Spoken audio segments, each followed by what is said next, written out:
Assalamualaikum warahmatullahi wabarakatuh. Alhamdulillahirabbil alamin wassalatu wassalamu ala asyrafil anbiya wal mursalin wa ala alihi wa sahbihi ajma'in. Pertamanya saya mengucapkan terima kasih kepada semua pelajar yang telah pun berada di dalam grup kita pada hari ini. Saya ucapkan terima kasih dan tahniah kerana berjaya menghadiri kuliah pada kali pertama pada hari ini. Dan pada hari ini saya hanya akan berkongsikan kepada para pelajar berkaitan dengan weekly scheme of work berkaitan tajuk kod CTU 211 iaitu Sains dan Teknologi Islam. Subjek ini kita akan belajar hanya dalam tempoh 2 jam seminggu dan kita hanya berjumpa sekali seminggu dan kita akan belajar dalam jangka masa 14 minggu sahaja, bermula daripada minggu pertama sehingga minggu ke-14. Jadi saya akan kongsikan kepada para pelajar berkaitan dengan maklumat asas atau maklumat kursus ini, di mana di akhir kursus kod CTU 211 ini para pelajar yang pertamanya boleh menghuraikan konsep asas falsafah serta kegemilangan sains dan teknologi Islam, iaitu para pelajar akan dapat mengetahui bagaimana konsep dan falsafah berkaitan sains dan teknologi menurut agama Islam, iaitu agama kita. Yang keduanya, para pelajar dapat mempamerkan nilai akhlak dalam kepelbagaian lanskap budaya berasaskan huraian ayat-ayat Al-Quran dan As-Sunnah yang berkaitan dengan sains dan teknologi. Bermaksud para pelajar akan dapat menilai bagaimanakah keadaan akhlak yang ada pada seorang pencipta atau pelopor kepada sains dan teknologi itu, dan kita kaitkan akhlak tersebut dengan kehendak ataupun huraian yang terdapat dalam ayat-ayat Al-Quran dan As-Sunnah yang berkaitan dengan sains dan teknologi. Yang ketiga, para pelajar akan dapat membuat pentafsiran secara bertulis dan aktiviti atas talian hasil perbincangan mengenai aplikasi kaedah fiqh dan maqasid syar'iyah dalam menangani isu etika sains dan teknologi. Yang ketiga ini bermaksud para pelajar akan berada di dalam kumpulan di mana akan terdapat kerja secara berkumpulan dan juga kerja secara individu, secara bertulis dan secara video, yang mana aktiviti tersebut adalah mengenai bagaimana kita mengaplikasikan kaedah fiqh. Fiqh ni ialah kefahaman. Dari segi bahasa ni maksud kefahaman, iaitulah kita akan dapat menggunakan aplikasi kaedah fiqh kefahaman berkaitan hukum hakam, hukum-hukum yang terlibat dengan sesuatu tindakan atau sesuatu perkara yang berkaitan dengan sains dan teknologi itu. Adakah etika, adakah tindakan kegiatan sains dan teknologi itu bertepatan dengan kaedah yang diizinkan atau yang dibenarkan oleh syarak, oleh agama kita ataupun tidak. Dan juga kita akan juga belajar bagaimana maqasid syar'iyah. Maqasid ini ialah tujuan ataupun matlamat syar'iyah, matlamat syariat yang terdapat dalam agama Islam itu. Adakah sains dan teknologi itu tujuannya menepati kaedah atau menepati matlamat-matlamat yang dikehendaki oleh syariat Islam, dan kita kaitkan maqasid, tujuan-tujuan ini dengan isu semasa yang berkaitan dengan sains dan teknologi yang berlaku sama ada masa silam ataupun masa kini atau akan datang. Jadi itu 3 perkara yang mana di akhir kursus para pelajar boleh mendapati ketiga-tiga perkara ini. Dan sinopsis kursus sains dan teknologi ini menjelaskan konsep sains dan teknologi dalam Islam serta sejarah perkembangannya. Iaitulah para pelajar akan dapat mengetahui, kita akan sama-sama belajar berkaitan dengan pensejarahan berkaitan sains dan teknologi Islam itu dari sudut teorinya, bagaimana sains dan teknologi ini berkembang bermula daripada zaman Nabi Adam AS sehinggalah ke zaman kegemilangan tamadun Islam. Kita akan mempelajari perkara-perkara tersebut. Juga membincangkan kemukjizatan Al-Quran dan As-Sunnah. Kita juga akan mempelajari bagaimana segala kejadian ataupun kajian-kajian berkaitan sains dan teknologi itu telah membenarkan apa yang telah pun dirakamkan di dalam ayat-ayat Al-Quran dan juga As-Sunnah. Serta aplikasi kaedah fiqh dan maqasid syariah sebagaimana yang telah saya jelaskan di atas tadi, iaitu berkaitan bagaimana kita apply, kita aplikasikan kaedah-kaedah tertentu berkaitan dengan hukum-hukum fiqh dan maqasid, tujuan-tujuan syariat Islam bagi menangani isu-isu yang berkait dengan etika dalam sains dan teknologi.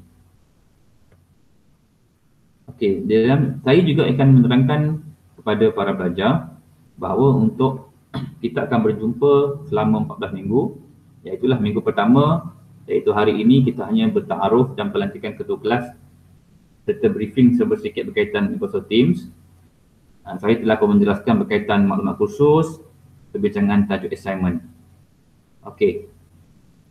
Ini adalah pengenalan secara ringkas berkaitan maklumat khusus dan juga sinopsis khusus. Kemudian saya juga akan nyatakan secara ringkas, iaitu minggu kedua kita akan belajar analisa kegemilangan sains dan teknologi Islam.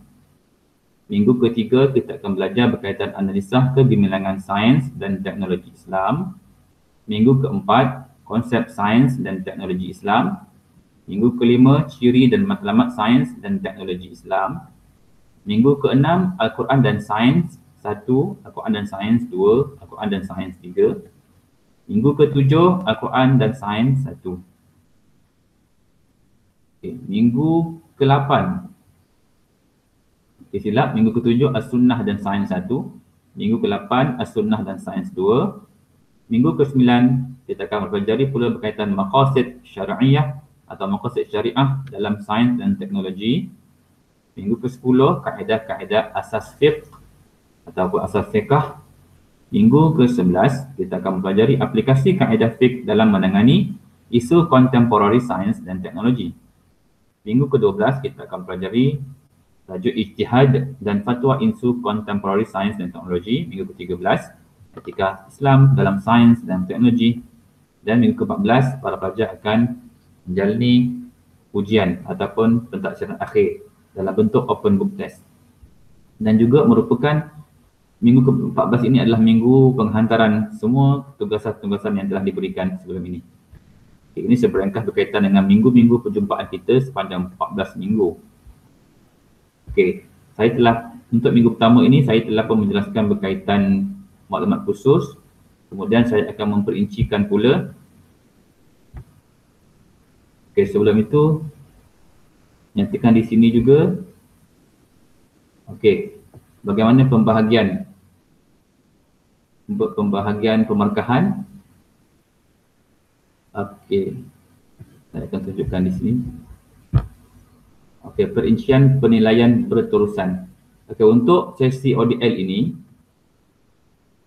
kita akan pecahkan penilaian 100 markah kepada beberapa pembahagian. Kalau lihat di sini, kita pecahkan pada 4 bahagian, iaitu pertama, tugasan yang perlu dijalankan atau dilakukan oleh para pelajar ialah pembentangan. Pembentangan ini adalah dalam bentuk kumpulan, akan membawa markah keseluruhan 20 markah. Yang kedua, kertas kerja bertulis dalam bentuk berkumpulan juga, membawa 20 markah.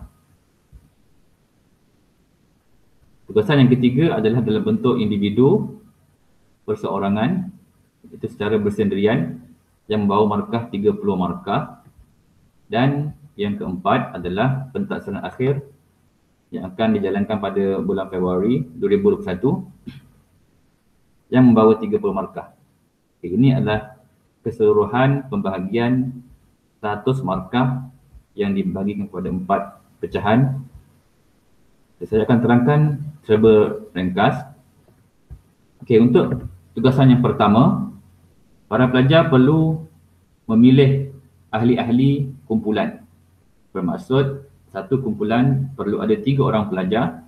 Dan tugasan pertama ini hanyalah mencipta atau menyediakan satu video yang berkonsepkan penceritaan atau storytelling berkaitan temanya, iaitu tokoh sains dan teknologi Islam. Bagaimana caranya? Iaitu setiap kumpulan perlu menghasilkan video berkaitan tokoh yang dipilih, iaitu para pelajar setiap kumpulan memilih satu tokoh. Contohnya Ar-Razi. atau Al-Khawarizmi. Jadi kumpulan ini perlu menjadikan video berkaitan tokoh, biodata dia, sumbangan tokoh dan inspirasi.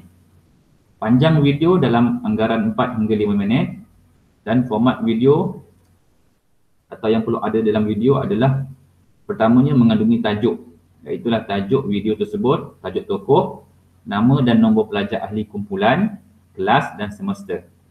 Kemudian video tersebut kontennya adalah mengenai pengenalan tokoh, ada sumbangan yang berkaitan dengan tokoh.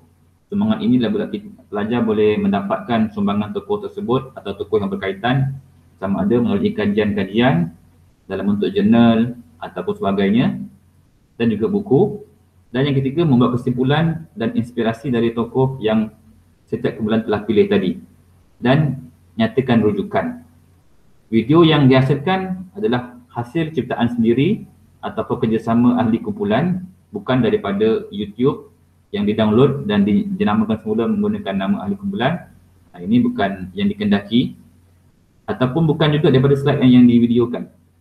Dalam video yang dihasilkan ini perlulah memaparkan atau menunjukkan wajah setiap ahli kumpulan. Bermaksud kalau satu kumpulan ada 3 orang, perlu ada 3 muka pelajar dan menunjukkan penglibatan semua ahli kumpulan. Bagaimana nak melibatkan penglibatan ini?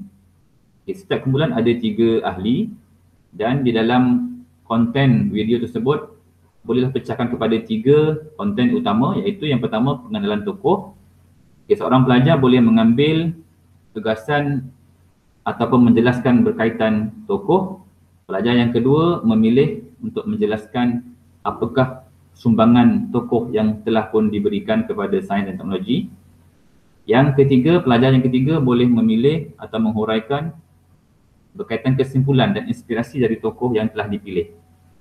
Okey, jadi maka apabila ketiga-tiga pelajar telah menjelaskan 3 item yang berlainan, maka nampak di situ berlakunya penglibatan semua ahli kumpulan. Dan di dalam video juga para pelajar boleh memasukkan lagu atau konten yang bersesuaian setelah patuh syariah, bermaksud tidak mengandungi perkara-perkara yang Islam tidak izinkanlah. Kalau gambar, masukkan gambar yang ta'aurat dan sebagainya. Jadi ini sedikit penjelasan berkaitan dengan pembentangan atau tugasan pertama berkaitan penghasilan video berkaitan tokoh sains dan teknologi Islam. Tokoh yang dipilih hanyalah tokoh Muslim atau tokoh yang beragama Islam sahaja. Okey, itu tugasan yang pertama dalam bentuk kumpulan. Tugasan yang kedua, para pelajar masih juga boleh menggunakan ahli kumpulan yang sama atau menggunakan kumpulan yang sama, iaitulah menghasilkan satu kertas kerja yang bertulis. Yang pertama dalam bentuk video tadi, yang kedua ini berkaitan penulisan.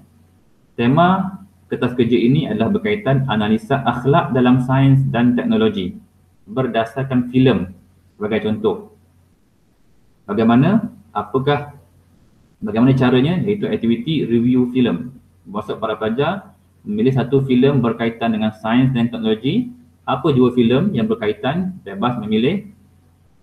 Itu pilih satu filem berkonsepkan sains dan teknologi, yang mana dalam kertas kerja ini para pelajar yang perlu memasukkan isi yang pertama pengenalan, iaitu sinopsis keseluruhan filem atau jalan cerita dalam dan isu yang berlaku. Maksud para pelajar memilih satu filem, para pelajar melihat video filem tersebut daripada awal hingga akhir dan membuat sinopsis secara ringkas keseluruhan filem tersebut berkaitan apa dan jalan ceritanya dan isu apa yang berlaku berkaitan sains dan teknologi dalam filem tersebut. Kemudian berdasarkan filem yang telah ditonton, muatkan atau tuliskan isi-isi yang berikut, iaitu analisa nilai akhlak kepada Tuhan. Bagaimana akhlak yang berkait isu sains dan teknologi dalam filem tersebut, akhlaknya kepada Tuhan. Yang kedua, analisa nilai akhlak kepada diri sendiri. Yang ketiga, analisa nilai akhlak kepada masyarakat. Yang keempat, analisa nilai akhlak kepada alam semesta. Kemudian, masukkan kesimpulan, iaitu perbincangan atau cadangan penyelesaian isu yang wujud dalam filem. Rujukan di antara 10 hingga 15 rujukan, dan perlu melibatkan kerjasama sesama ahli kumpulan, komitmen dan kekemasan serta etika penulisan yang betul. Muka surat yang diperlukan dalam anggaran 20 muka surat, tidak termasuk muka hadapan dan rujukan. Bermaksud ke semua isi pengenalan, isi 4 tadi dan juga kesimpulan dalam muka surat 20 muka surat sahaja. Tak termasuk rujukan. Maksud kalau rujukan satu muka surat telah menjadi 21 muka surat. Okey. Markah 20 markah daripada hasil kerja ini. Yang pertama tadi pun 20 markah. Maka telah ada 40 markah. Okey, formatnya di sini Justify Times New Roman menggunakan font Times New Roman 12, spacing 1.5, layout before kosong, after pun kosong, 0. Kertas kerja di dalam lengkap adalah dimuat naik dalam folder Turnitin yang disediakan. Bermaksud hasil kerja perlu hasil sendiri dan dapat dilihat berapakah persen persamaan sekiranya ada berlaku plagiat ataupun peniruan daripada hasil-hasil yang telah dihasilkan. Para pelajar juga perlu mengisi dan menandatangani laporan kesahan akaun kerja, di mana para pelajar perlu mengakui bahawa semua hasil tulisan adalah hasil daripada kajian yang dilakukan secara bersendirian ataupun hasil kerja asli. Kemudian memuat naik kertas kerja akhir ke dalam folder yang disediakan di dalam Microsoft Teams. Okay, jikalau para pelajar tidak dapat faham dengan betul ataupun berlaku perkara yang tidak jelas, boleh maklumi kepada saya. Kemudian tugasan yang ketiga adalah individu. Kertas kerja ini membawa markah 30 markah. Secara individu, iaitulah para pelajar perlu menyiapkan satu kertas kerja dan juga video montaj yang berkaitan syariat atau syariah dalam sains dan teknologi. Iaitu para pelajar perlu memilih satu isu kontemporari, iaitu isu dalam sains dan teknologi sahaja. Para pelajar saya rasa banyak mengetahui berkaitan dengan perkembangan sains dan teknologi yang telah pun berlaku dalam tempoh masa sekarang ini, kontemporari. Contohnya berkaitan dengan pendermaan organ ataupun isu-isu berkaitan teknologi media massa ataupun sebagainya lah. Okey, pelajar perlu memilih, kemudian memasukkan dalam kertas kerja ini pengenalan, iaitu pengenalan menerangkan mengenai isu yang dipilih dari sudut Islam dan saintifik. Okay, bagaimana pengenalan yang menerangkan secara ringkas ataupun secara teliti berkaitan isu yang dipilih dari sudut Islam dan saintifik. Kemudian menjelaskan dalil yang berkaitan. Kemudian menjelaskan tentang maqasid syariah, iaitulah tujuan atau matlamat syariah, dan qawaid fiqhiyah, iaitu kaedah-kaedah fiqh yang bersesuaian yang digunakan dalam mengistibat atau mengeluarkan hukum terhadap isu yang dipilih. Sebagaimana saya nyatakan tadi, contoh isu dalam sains dan teknologi ialah pendermaan organ. Sains dan teknologi itulah dalam konsep perubatan. Adakah isu ini, bagaimanakah isu ini dari sudut Islam dan saintifiknya, sainsnya? Adakah di sana dalil yang membenarkan, ataupun jelaskan juga matlamatnya dan caranya. Ini tugasan yang ketiga. Saya akan terangkan dari semasa ke semasa sekiranya para pelajar tidak dapat penjelasan. Kemudian menyimpulkan perbincangan, melampirkan rujukan 5 rujukan yang berotoriti, bilangan patah perkataan tidak kurang 3,000, bermaksud paling minima 3,000 patah perkataan. Para pelajar dikendaki memuat naik hasil kerja dalam folder Turnitin untuk memastikan kesemuanya adalah hasil tulisan pelajar sendiri, tidak ada plagiat ataupun meniru sumber-sumber yang lain. Para pelajar juga diminta untuk membuat pengakuan kesahan dalam kebenaran. Maksudnya perlu menandatangani ataupun memperakui bahawa hasil tulisan adalah hasil tulisan sendiri ataupun adalah nilai asli. Yang kedua, video montaj. Montaj ini adalah menghuraikan idea yang telah dipilih dalam video ringkas berdurasi 2 hingga 3 minit sahaja berdasarkan isu yang telah dipilih, dengan menekankan aspek maqasid syariah dan qawaid fiqhiyah. Hasil kerja akhir hendaklah dimuat naik di dalam ruangan yang disediakan di dalam Microsoft Teams. Bermaksud video montaj ini berkaitan dengan tugasan yang di atas ini, iaitulah memilih isu kontemporari.